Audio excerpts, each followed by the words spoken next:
Alors, bonjour à toi, belle déesse. Nous voici en live sur Facebook avec un sujet que j'avais extrêmement hâte de te présenter. Ça fait un petit bout que je rumine ce sujet-là dans ma tête. Il y a quelques mois, j'avais trouvé l'historique des guides alimentaires canadiens, en commençant avec 1942. Je ne voulais pas faire une présentation trop longue, fait que on va rentrer directement dans l'essentiel du message d'aujourd'hui. Je vais partager mon écran. De base. Voilà. Et, bon, pardon, je n'étais comme pas prête, là. Ça ne sera pas long. Je vais aller chercher ma petite présentation que je t'ai préparée. Tous mes designs.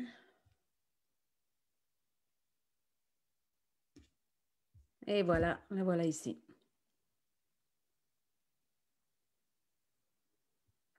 Alors, c'est sûr que pendant que je partage mon écran, je ne vois pas nécessairement les commentaires, mais je veux prendre le temps à la fin d'aller voir si jamais il y a des commentaires ou des questions que je peux prendre en considération avant de terminer le live. Donc, quand je décrivais ce live-là que je fais aujourd'hui, j'ai écrit « Je veux que tu saches que ce n'est pas de ta faute si ça fait longtemps que tu te bats avec une préoccupation au niveau de ton poids. » Ce n'est pas de ta faute parce qu'il y a eu des consignes officielles qui ont été émises, qui ont duré très longtemps, puis qui nous ont amenés carrément à être dans des notions très erronées au niveau de la santé et au niveau du maintien d'un poids santé. Alors, on va commencer tout de suite en 1982. On dit que c'est beau, hein? Manger chaque jour des aliments choisis dans chacun de ces groupes. Là, il y a donc 4 groupes principaux, lait et produits laitiers. On disait que pour un adulte, c'était 2 portions. Viande, poisson, volaille et substituts, 2 portions. Pain et produits céréaliers, 3 à 5 portions. Et fruits et légumes, 4 à 5 portions. Fait qu'on voit déjà qu'en 1982, il y avait comme une équivalence presque de fruits et légumes versus les produits céréaliers, moins de protéines, puis un petit peu moins de produits laitiers. Mais après ça, 10 ans plus tard, le prochain guide alimentaire qui a vu le jour, là, et c'est là que ça se passe, c'est là que ça se passe. Oh. Ben voyons. 1992, OK? Tout d'un coup, les produits céréaliers sont montés à, ici, 5 à 12 portions par jour de féculents et de produits céréaliers. Vous rendez-vous compte?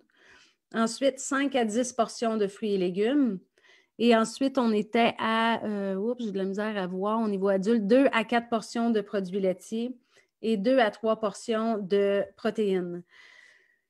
Les produits céréaliers, entre 5 et 12 portions, c'est énorme. Peux-tu t'imaginer la quantité de glucides qu'on nous recommandait de manger quotidiennement? Puis si je peux faire une petite parenthèse, dans les années 50, quand un dénommé Ancel Keys est arrivé avec la notion que les problèmes, les maladies cardiovasculaires étaient liés au gras saturé et au cholestérol, sa théorie, son hypothèse qui a été poussée jusqu'à l'adoption par toutes les associations et les gouvernements, ont fait en sorte qu'on a retiré le gras des produits puis on a remplacé par du sucre. Mais lui, il émettait en plus d'éliminer le gras, de manger surtout des glucides parce qu'il était exempt de gras. Donc, il y a vraiment eu un débalancement au niveau des notions diététiques de qu'est-ce qui va favoriser une santé à court et à long terme. Alors, les produits céréaliers, c'est la chose numéro 1 aujourd'hui qu'on sait qu'on doit éviter parce que ça amène une quantité de glucides incommensurable et c'est des produits que notre système digestif n'est pas fait pour ingérer en si grande quantité à tous les jours.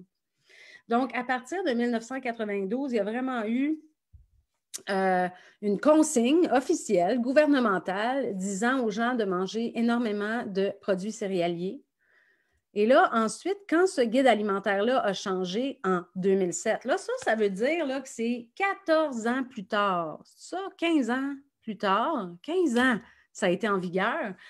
En 2007, qui n'est pas si loin en arrière, on a ramené ça un petit peu, mais on est quand même resté au niveau des produits céréaliers à 7 à 8 portions pour un adulte de manière journalière, puis l'équivalent en légumes. Et aussi, ça fait quelques décennies qu'en ce qui concerne le maintien d'un poids santé ou la perte de poids, on dit aux gens de manger moins et de bouger plus. Continue de manger tout ça, mais mange-en moins. Hein?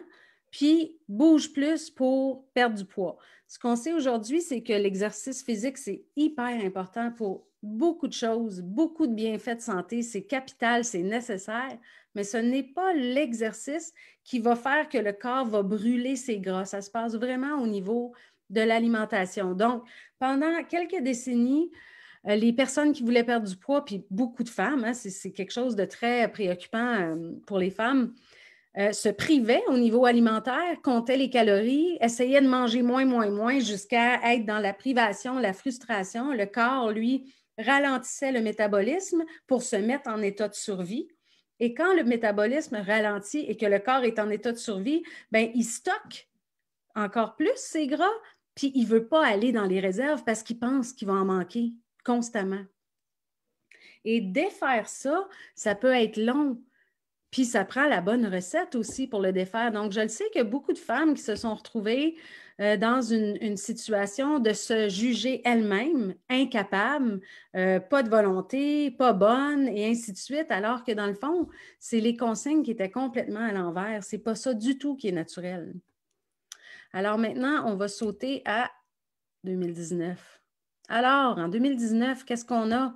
La moitié de l'assiette en fruits et légumes, le quart de l'assiette en protéines et l'autre quart encore en produits céréaliers.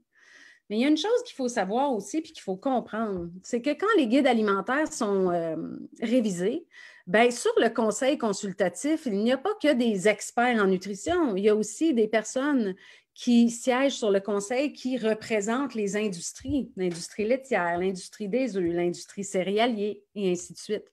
Parce que nos agriculteurs, ils soutiennent des grosses machines. Hein? Si on regarde l'agriculture, la machinerie, les champs, combien ça coûte rouler tout ça? Il y a des subventions aussi au niveau gouvernemental pour que ça continue.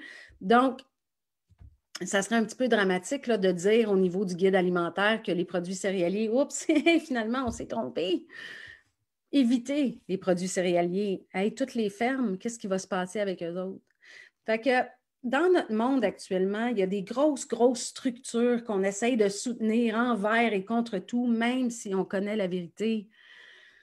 Alors, c'est difficile de changer les façons de faire, même si toutes les preuves sont à l'appui.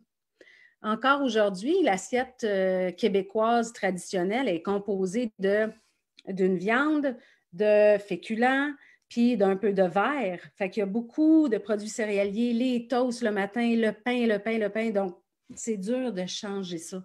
OK? Et c'est important de comprendre que ce qui a été dit dans le passé, puis qu'on a essayé de mettre en application, puis que ça n'a pas fonctionné, bien, ce n'est pas de ta faute. Mais maintenant, si tu es ici aujourd'hui avec moi, en ce moment, c'est que tu comprends qu'il se passe autre chose, puis qu'il existe d'autres choses, puis tu es prête à voir et à essayer autre chose. Et c'est ça qui est extraordinaire. Donc, je vais juste sortir de ça ici. Je vais aller voir si j'ai des commentaires, des fois, que j'en aurais. Excusez, j'essaie de me retrouver. Là. Non, bon, il n'y a pas de commentaires, pas de questions pour l'instant, puis c'est bien correct. Mais ce que je veux te dire, c'est que en coupant le plus possible tes produits céréaliers, c'est que tu coupes d'une manière incroyable aussi l'ingestion de glucides quotidienne et tu permets à ton corps de sécréter moins d'insuline et d'être capable d'aller piger dans ses réserves de gras pour les brûler. Autrement, quand il y a trop de glucides dans notre alimentation, le corps, il stocke pour plus tard, mais le plus tard, il n'y arrive jamais parce qu'on y en donne en continu. Donc, quand on commence à comprendre ça, on commence à éliminer ce qui occasionne trop de glucides dans notre monde alimentaire, bien là, on peut vraiment aller chercher la transformation qu'on souhaite au niveau corporel. Puis, c'est vraiment pas juste une question de perte de poids, hein, c'est une question de santé globale. Tous les systèmes se mettent à fonctionner plus aisément. Le corps, comme je disais tantôt, il n'est pas fait pour digérer des produits céréaliers et des glucides en grande quantité. Donc, quand on en enlève, c'est comme si l'on il donne l'espace de pouvoir mettre en place de la réparation et de la régénération qu'il n'était pas capable de faire avant. Alors, laisse-moi un petit commentaire pour me dire si tu as aimé ça, voir les guides alimentaires du passé. Puis, si tu veux faire une petite recherche, tu vas les trouver, ceux qui datent aussi de 1942. À l'époque, on nous disait de manger un minimum de 4 tranches de pain blanc par jour. Fait qu'on voit qu'on a vraiment, vraiment fait du chemin. Hein? Alors, belle déesse, je te souhaite une très belle journée et profite bien de ton week-end. Ciao, ciao!